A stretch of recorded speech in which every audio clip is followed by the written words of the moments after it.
ਸਤਿ ਸ਼੍ਰੀ ਅਕਾਲ ਨਮਸਕਾਰ ਸਾਰਿਆਂ ਨੂੰ। ਤੇ ਅੱਜ ਦਾ ਵਲੌਗ ਬਹੁਤ ਸਪੈਸ਼ਲ ਨਹੀਂ ਹੈਗਾ। ਅੱਜ ਦਾ ਵਲੌਗ ਹੈਗਾ ਅਕੋਮੋਡੇਸ਼ਨ ਬਾਰੇ। ਐਕਚੁਅਲੀ ਕਿਸੇ ਨੇ ਪੁੱਛਿਆ ਸੀ ਕਿ ਅਕੋਮੋਡੇਸ਼ਨ ਕਿਵੇਂ ਲੱਭੀ ਦੀ ਹੈ ਅਤੇ ਕੀ ਖਰਚਾ ਕਿੰਨਾ ਕੁ ਰੇਟ ਹੁੰਦਾ, ਅਤੇ ਇਹ ਸਭ ਚੀਜ਼ਾਂ ਬਾਰੇ ਗੱਲ ਕਰਾਂਗੇ ਅਤੇ ਕਰਦੇ ਅੱਜ ਦੀ ਵੀਡੀਓ ਸਟਾਰਟ।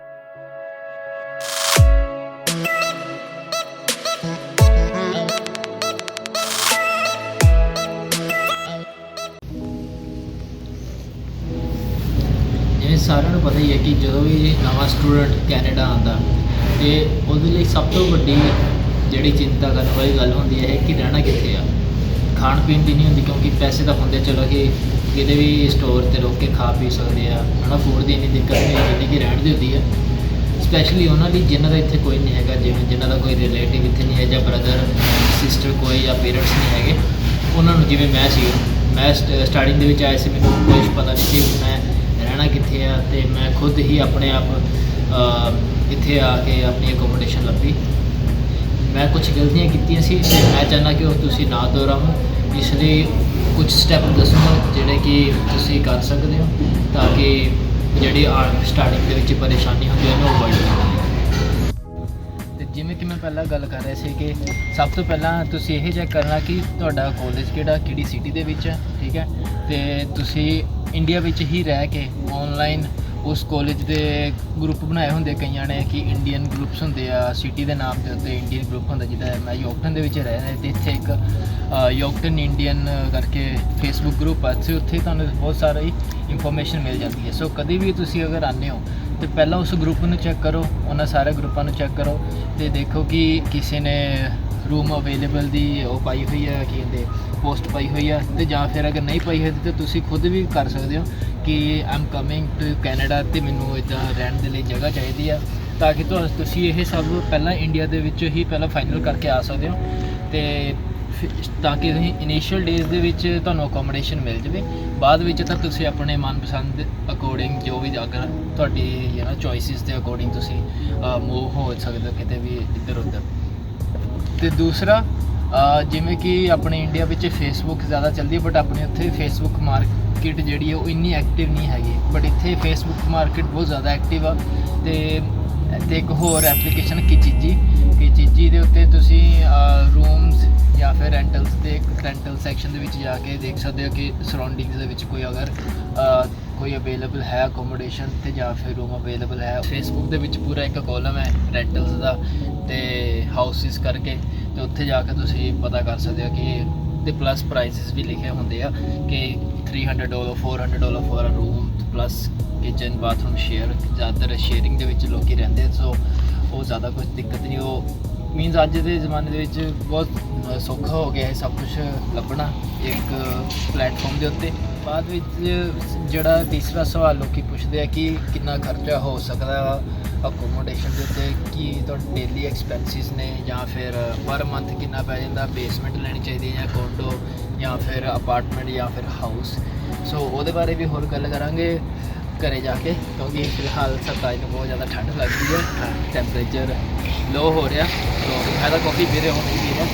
ਸੋ ਚੱਲਦੇ ਆ ਘਰੇ ਅਤੇ ਉੱਥੇ ਆ ਕੇ ਕਰਦੇ ਆ। ਸੋ ਜਿਵੇਂ ਆਪਾਂ ਗੱਲ ਕਰ ਰਹੇ ਸੀ ਕਿ ਅਕੋਮੋਡੇਸ਼ਨ ਦੇ ਪ੍ਰਾਈਸਿਸ ਕੀ ਹੋ ਸਕਦੇ ਆ। ਸੋ ਇਹ ਡਿਪੈਂਡ ਕਰਦਾ ਕਿ ਤੁਸੀਂ ਬੇਸਮੈਂਟ 'ਚ ਰਹਿ ਰਹੇ ਹੋ, ਹਾਊਸ ਵਿੱਚ ਰਹਿ ਰਹੇ ਹੋ, ਰਾਈਟ, ਸੈਪਰੇਟ ਰੂਮ ਹੈ ਜਾਂ ਫਿਰ ਸ਼ੇਅਰਡ ਅਪਾਰਟਮੈਂਟ ਜਾਂ ਰੂਮ ਹੈ, ਅਤੇ ਜਾਂ ਫਿਰ ਕੋਂਡੋ ਹੈ, ਠੀਕ ਹੈ।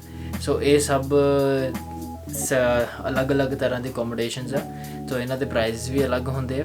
ਅਤੇ ਇਹ ਆਲਸੋ ਡਿਪੈਂਡ ਕਰਦਾ ਕਿ ਤੁਸੀਂ ਬਿਗ ਸਿਟੀ ਵਿੱਚ ਰਹਿ ਰਹੇ ਹੋ ਜਾਂ ਸਮੋਲ ਟਾਊਨ ਦੇ ਵਿੱਚ ਰਹਿ ਰਹੇ ਹੋ, ਠੀਕ ਹੈ, ਡਾਊਨ ਟਾਊਨ ਦੇ ਵਿੱਚ ਹੈ ਕਿ ਨਹੀਂ। ਸੋ ਇਹ ਸਾਰੇ ਫੈਕਟਰਸ ਨੇ ਜਿਹੜੇ ਕਿ ਪ੍ਰਾਈਸ ਅਫੈਕਟ ਕਰਦੇ ਆ। ਸੋ ਮੇਰਾ ਸਟਾਰਟਿੰਗ ਦੇ ਵਿੱਚ ਤਾਂ ਇਹੀ ਕਹਿਣਾ ਹੈ ਕਿ ਅਗਰ ਤੁਸੀਂ ਇਨੀਸ਼ੀਅਲੀ ਤੁਹਾਨੂੰ ਜਿਹੜੀ ਵੀ ਅਕੋਮੋਡੇਸ਼ਨ ਮਿਲਦੀ ਆ, ਹੈ ਨਾ, ਅਤੇ ਉੱਥੇ ਤੁਸੀਂ ਲੈ ਲਓ, ਤਾਂ ਕਿ ਸਟਾਰਟਿੰਗ ਦੇ ਵਿੱਚ ਤੁਹਾਨੂੰ ਭਟਕਣਾ ਨਾ ਪਵੇ ਆਪਣੇ ਲਗੇਜ ਦੇ ਨਾਲ। ਸੋ ਬਾਅਦ ਵਿੱਚ ਤਾਂ ਆਪਾਂ ਡਿਸਾਈਡ ਕਰ ਸਕਦੇ ਹਾਂ ਮਹੀਨਾ ਰਹਿ ਕੇ ਜਾਂ ਜਿੰਨੇ ਵੀ ਦਿਨ ਰਹਿ ਕੇ, ਉਸ ਤੋਂ ਬਾਅਦ ਤੁਸੀਂ ਜਦੋਂ ਇੱਥੇ ਆ ਜਾਂਦੇ ਤੁਹਾਨੂੰ ਪਤਾ ਲੱਗਣ ਆ ਜਾਂਦਾ ਕਿ ਹਾਂ ਕਿਹੜੀ ਅਕੋਮੋਡੇਸ਼ਨ ਕਿੱਥੇ ਵਧੀਆ ਰਹੇਗੀ, ਕਿ ਕਾਲਜ ਦੇ ਕੋਲ ਲੈਣੀ ਸਹੀ ਰਹੇਗੀ ਜਿੱਥੇ ਤੁਹਾਡਾ ਟਰਾਂਸਪੋਰਟ ਦਾ ਖਰਚਾ ਵੀ ਵੱਧ ਸਕਦਾ, ਕਿ ਜਾਂ ਫਿਰ ਆਊਟ ਆਫ ਟਾਊਨ ਜਿੱਥੇ ਕਿ ਥੋੜ੍ਹੀ ਸਸਤੀ ਵੀ ਹੋ ਸਕਦੀ ਹੈ। ਨੋਰਮਲ ਅਕੋਮੋਡੇਸ਼ਨ ਹੈ ਜਿਹੜੀ ਕਿ ਜਿਵੇਂ ਕਿ ਹੁਣ ਮੈਂ ਸਸਕੈਚੁਅਨ ਦੇ ਵਿੱਚ ਆ, ਰਾਈਟ, ਅਤੇ ਇੱਥੇ ਜਿਹੜੀ ਨੋਰਮਲ ਅਕੋਮੋਡੇਸ਼ਨ ਆ ਆਊਟ ਆਫ ਟਾਊਨ ਤੇ ਇਨਸਾਈਡ ਟਾਊਨ ਕੁਝ ਅਪਾਰਟਮੈਂਟਸ ਅਵੇਲੇਬਲ ਹੁੰਦੇ ਇੱਥੇ, ਤੇ ਉੱਥੇ ਅਕੋਮੋਡੇਸ਼ਨ ਦਾ ਨੋਰਮਲ ਖਰਚਾ ਜਿਹੜਾ 350 ਤੋਂ ਲੈ ਕੇ 400 500 ਤੱਕ ਜਾ ਸਕਦਾ ਵਾ, ਅਗਰ ਚਾਹੇ ਉਹ ਹਾਊਸ ਹੈ ਜਾਂ ਕੋਈ ਕੋਂਡੋ ਆ। ਘੱਟ ਵੀ ਹੋ ਸਕਦਾ, ਮੈਂ ਨਹੀਂ ਕਹਿ ਰਿਹਾ ਕਿ 350 ਹੀ ਹੋਣਾ। ਜਿਵੇਂ ਕਿ ਅਗਰ ਤੁਸੀਂ 2 ਬੈਡਰੂਮ ਅਪਾਰਟਮੈਂਟ ਦੇ ਵਿੱਚ 4 ਜਣੇ ਰਹਿ ਰਹੇ ਹੋ, 2 ਜਣੇ ਇੱਕ ਰੂਮ ਸ਼ੇਅਰ ਕਰ ਰਹੇ ਹੋ, ਤਾਂ ਉਹ ਤੁਹਾਨੂੰ 250 300 ਤੱਕ ਵੀ ਪੈ ਸਕਦਾ ਇੱਕ ਜਣੇ ਨੂੰ। ਸੋ ਅਤੇ ਅਗਰ ਤੁਸੀਂ ਬੇਸਮੈਂਟ ਵਿੱਚ ਰਹਿ ਰਹੇ, ਬੇਸਮੈਂਟ ਐਕਸਪੈਂਸਿਵ ਨਹੀਂ ਹੁੰਦੀਆਂ।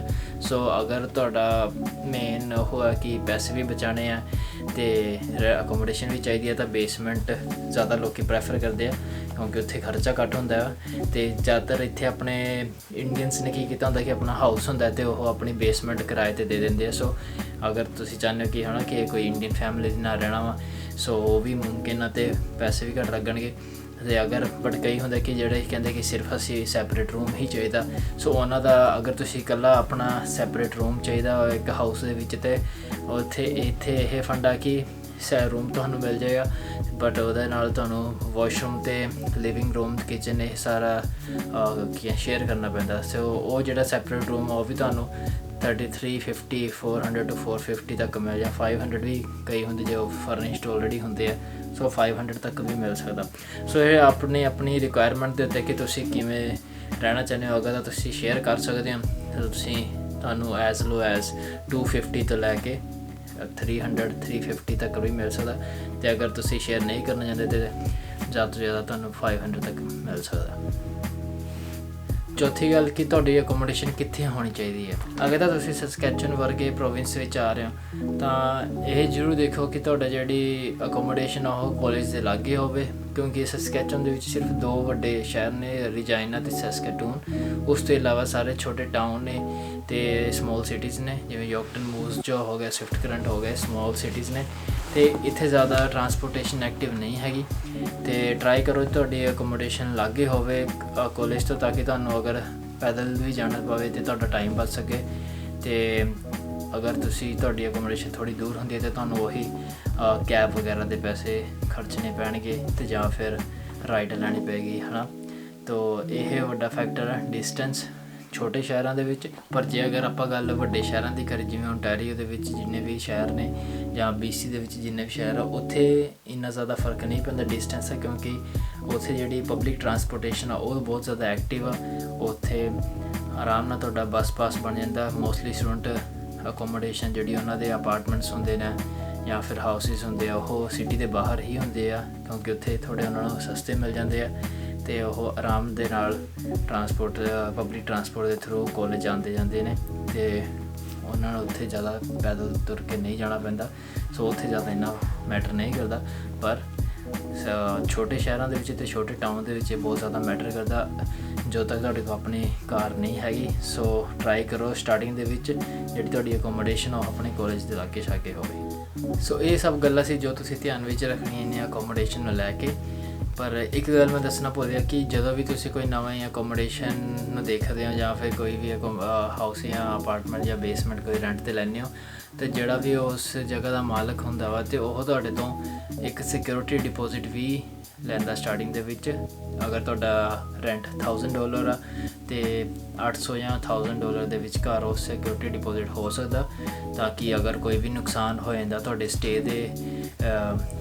ਸਟੇ ਦੌਰਾਨ, ਅਗਰ ਕੋਈ ਵੀ ਤੁਸੀਂ ਨੁਕਸਾਨ ਕਰਦੇ ਹੋ, ਵਿੰਡੋ ਟੁੱਟ ਜਾਂਦੀ ਹੈ ਜਾਂ ਫਲੋਰ ਜਾਂ ਸੀਲਿੰਗ ਦੇ ਵਿੱਚ ਕੁਛ ਵੀ ਜਾਂ ਗੰਦਗੀ ਫੈਲ ਜਾਂਦੀ ਜਾਂ ਕੋਈ ਸਟੇਨਸ ਰਹਿ ਜਾਂਦੇ ਆ, ਅਤੇ ਉਹ ਸਭ ਤੁਹਾਡੀ ਸਿਕਿਉਰਿਟੀ ਵਿੱਚ ਕੱਟੇ ਜਾਂਦੇ। ਸੋ ਇਹ ਖਿਆਲ ਰੱਖਣਾ ਕਿ ਜਿਸ ਹਾਲਤ ਵਿੱਚ ਅਪਾਰਟਮੈਂਟ ਜਾਂ ਤੁਹਾਡੀ ਅਕੋਮੋਡੇਸ਼ਨ ਤੁਸੀਂ ਲਿੱਤੀ ਸੀਗੀ, ਉਸੇ ਹਾਲਤ ਵਿੱਚ ਤੁਸੀਂ ਉਹਨਾਂ ਨੂੰ ਵਾਪਸ ਦੇਵੋ, ਤਾਂ ਕੋਈ ਗੰਦ ਨਾ ਹੋਵੇ ਜਾਂ ਕੋਈ ਖਿਲਾਰਾ ਨਾ ਪਿਆ ਹੋਵੇ, ਕੁਛ ਡੈਮੇਜ ਨਾ ਹੋਇਆ ਹੋਵੇ।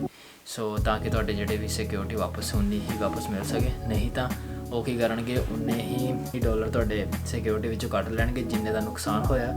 ਮੋਸਟਲੀ ਉਹ ਜ਼ਿਆਦਾ ਹੀ ਕੱਟ ਲੈਂਦੇ ਆ। ਸੋ ਅਗਰ ਉਹ ਤੁਸੀਂ ਪੈਸੇ ਬਚਾਉਣਾ ਚਾਹੁੰਦੇ ਹੋ ਤਾਂ ਟਰਾਈ ਕਰੋ ਕਿ ਸਾਫ਼ ਸੁਥਰੇ ਅਕੋਮੋਡੇਸ਼ਨ ਵਿੱਚ ਰਹੋ, ਉਹਨੂੰ ਉਸੇ ਤਰ੍ਹਾਂ ਮੇਨਟੇਨ ਕਰਕੇ ਰੱਖੋ, ਆਪਣੇ ਘਰ ਵਾਂਗੂ ਸਮਝੋ।